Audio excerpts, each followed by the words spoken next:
भैया हम गीतकार शक्ति सूर्या आप सब भोजपुरी श्रोतागण के प्रणाम करतानी। जैसन कि आप लोग के पता बा कि हम डेली अपना चैनल पर फुल फ्री सॉन्ग का वीडियो अपलोड करीला। तो ई पहला छठ गीत लेके आइल बानी हम अपना चैनल पर। उम्मीद ना पूरा विश्वास बा आप लोग के जरूर पसंद आई। तो एक ट्रैक बाटे रे पगली अब ते उड़े लगली, ई ट्रैक पर बाटे छठ गीत। बहुत सुंदर छठ गीत बाटे। तो अगर हमारे चैनल पर नया बानी तो सब्सक्राइब जरूर कर दी और कमेंट में बताइए कि सॉन्ग कैसा लगल। एगो लाइक जरूर कर दी। लाइक आप लोग भूल जानी जा, लाइक जरूर कर दी। अपने भाई के सपोर्ट करी सबे। तो चलिए ज़्यादा समय ना लेते हुए आप लोग के मुखड़ा सुनाओ तनी। तो मुखड़ा कुछ ये प्रकार का बाटे। दहुरा में सजल बाटे फल फलहारी, नदिया पोखरवा पर भीड़ लागल भारी। अरे दहुरा में सजल बाटे फल फलहारी, नदिया पोखरवा पर भीड़ लागल भारी। देखी के नजारा मनमगन होखता, घाटे घाटे छठी माई के पूजन होखता, घाटे घाटे छठी माई के पूजन होखता।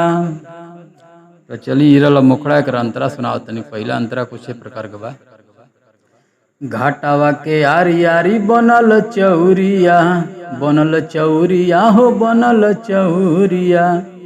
आ पेन्हले बा सभे के रंग के पियरिया, अरे रंग के पियरिया हो रंग के पियरिया।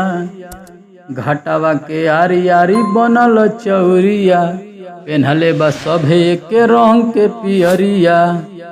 चहुओर सुन माई के भजन होखता, घाटे घाटे छठी माई के पूजन होखता, घाटे घाटे छठी माई के पूजन होखता। तो ई रहा पहला अंतरा। चलिए एक दूसरा अंतरा सुनाओ तनी आप लोग के।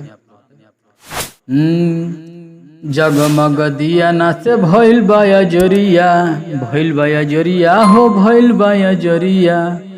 सिंगर शक्ति सूर्या कोके कर जोरिया, कोके कर जोरिया हो कोके कर जोरिया। जगमग दिया ना से भइल बाया जोरिया, सिंगर शक्ति सूर्या कोके कर जोरिया। पाके माई के आशीष देख धन होखता, घाटे घाटे छठी माई के पूजन होखता, घाटे घाटे छठी माई के पूजन होखता। ई रहा सॉन्ग। उम्मीद ना पूरा विश्वास बा आप लोग जरूर पसंद आई। अगर कोनो त्रुटि भइल हुई तो ओकर खातिर क्षमा करब आप सबे। एक बार और रिक्वेस्ट बा कि हमारे चैनल के सब्सक्राइब कर ली अगर नया बानी तो, आ लाइक कमेंट कर कबो ना भूलो भैया लोग। चलिए ऐसे हम लोग के बहुत सपोर्ट मिलेला। आज खातिर इतने बाटे। बहुत बहुत धन्यवाद।